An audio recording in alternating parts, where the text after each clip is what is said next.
2023, I'm leaving behind this fear of rejection. I'm going to embrace the beauty of my ideas because I'm going to admit it, my ideas have been beautiful. And I've had a fear of admitting that because the tall poppy syndrome that is so common, we don't want to sort of be too sure of ourselves.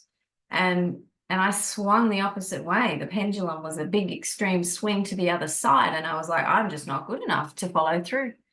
And so I never gave myself a chance. That's the fear of rejection running really well in one's life. Well, that's finished. In 2023, I leave that behind and I embrace the messiness of life. I embrace the spontaneity of life. And I let go of the to-do lists that left no space for my heart to be insightful and attuned and follow my heart-aligned path.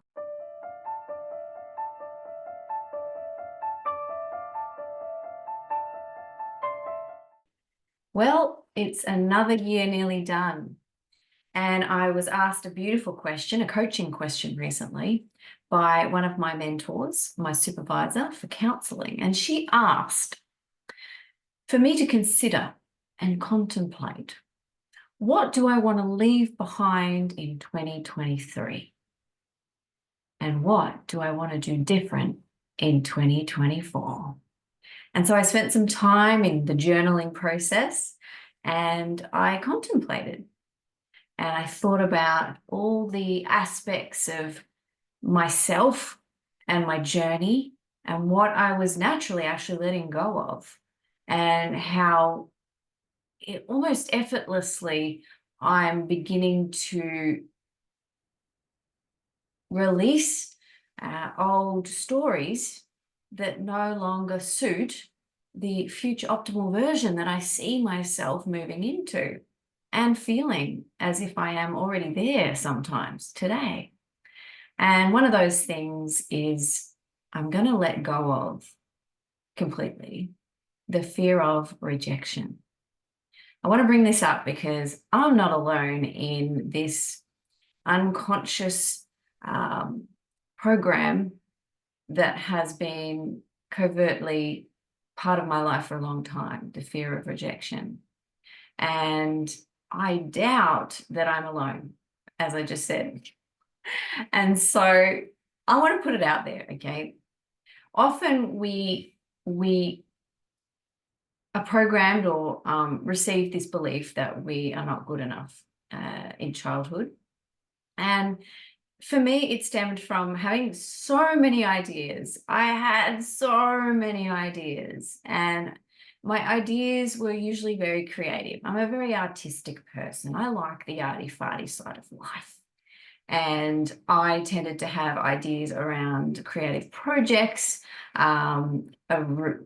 projects relating to people and relationships. I had ideas that were based around, dynamic situations that potentially don't fit into an everyday formula or a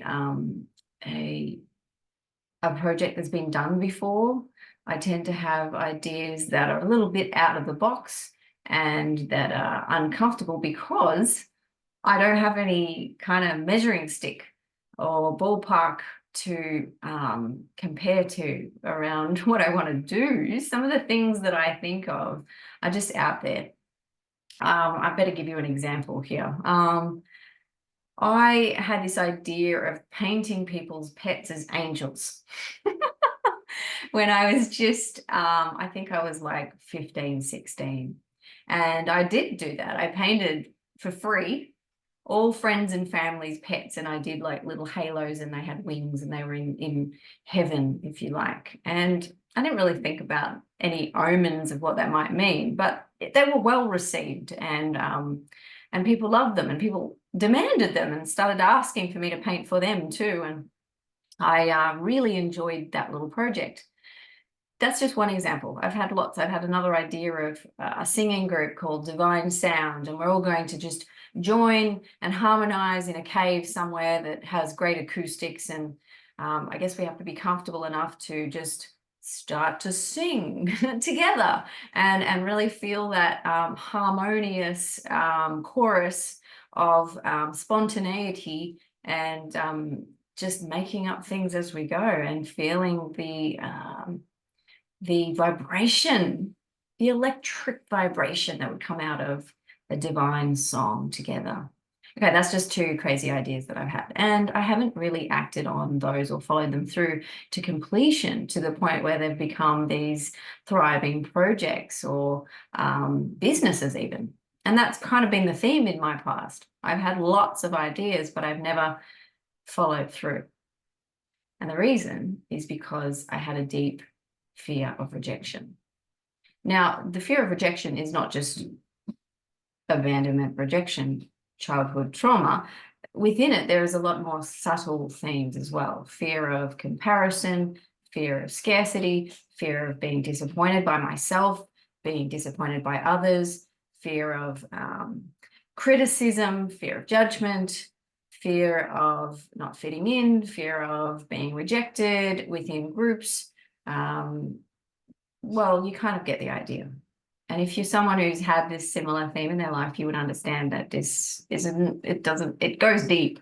It goes deep across one's life where you might have a beautiful mind and have all these wonderful ideas, but you don't actually end up doing them fully or completing them or seeing them into beautiful fruition and full creation, because there are programs running that are keeping you small and afraid. And that was my theme in my life. You know, when I was a little girl, I was the oldest of 5 kids. There was, you know, very little time and attention that could be given to one child and I'm just being honest, you know, it was a chaotic, enmeshed household, and we did what we were told to keep the order in the house. And so, you know, unfortunately, one of those things was, you know, that when I had these crazy ideas that were messy and creative and you know, uncharted, that it didn't fit into the formula of order. And it wasn't really something that was nurtured or encouraged or supported. There wasn't space for that. And, you know, I was often sort of redirected into doing what was safe and would create productive merits for the family as a group. You know, I needed to focus in on and keep things orderly. I needed to focus on my chores and focus on things that would ensure that the family unit was a nice, well-oiled machine that was working, rather than my individuality. And so I became really afraid of doing things be outside of that box, because I would be criticized or, you know, it would be shut down, and the flaws would be pointed out, and the limitations of that idea would be pointed out first and foremost, before the support and the encouragement and the space to, you know, try and test things. And so I quickly learned, you know, there's no point trying these things or beginning these things, because they're not going to work out. I'm not going to have the support around me, and I'm not going to have the space, resources, or time to follow through. And so I had a lot of beautiful creative ideas that just went to the wayside as I refocused and reprioritized being someone that could be part of the well-oiled machine of the family unit. And so one of my realizations was that this has deeply affected my my investment in my ideas. And I have a beautiful vision coming up, and I know I can taste it. I can feel that it's going to be realized very soon. And that is to be part of a creative organization that raises the consciousness and teaches to be heart-based, to be aware, to be in alignment with an attunement with source, with the source code, and to be around my soul brothers and sisters and really just feel that sense of connection and community. and to fully embrace my gifts as a coach and counselor and teacher and facilitator and trainer, and to be rewarded and appreciated for those things, and to be given clients, and to have the space to share my love and passion for all that is heart-based consciousness with people who appreciate and are like-minded and like-hearted. And that's my vision. And now I just need to meet the people, because one of the things that I did spend my life doing was avoiding relationships, because I had a program running that I couldn't trust other people. That other people would take advantage or bully me in the end. And I had reason to believe that that was the case from some things that happened in my childhood. But now that doesn't apply anymore. And so through the last couple of years, I've relinquished and released and alchemized this old energy of mistrust and disconnection and isolation from other people. And so now I found myself really easily connecting with soul brothers and sisters. And it's almost like I'm kind of drawn straight to them. I can see them more clearly. And I have the courage now to speak to them and to tell them, hey, I like your energy. I want to work with you. And can I have your contact details? And these sort of changes in my relationship dynamics are radically shifting my trajectory towards my vision. I just needed to meet the people so I can collaborate with the right people. And it's beautiful. I can really taste that vision, like I said. But 2023, I'm leaving behind this fear of rejection. I'm going to embrace the beauty of my ideas, because I'm going to admit it, my ideas have been beautiful. And I've had a fear of admitting that, because the tall poppy syndrome that is so common, we don't want to sort of be too sure of ourselves. And I swung the opposite way. The pendulum was a big extreme swing to the other side. And I was like, I'm just not good enough to follow through. And so I never gave myself a chance. That's the fear of rejection running really well in one's life. Well, that's finished. In 2023, I leave that behind and I embrace the messiness of life. I embrace the spontaneity of life. And I let go of the to-do lists that left no space for my heart to be insightful and attuned and follow my heart-aligned path. It was all head-based to-do lists.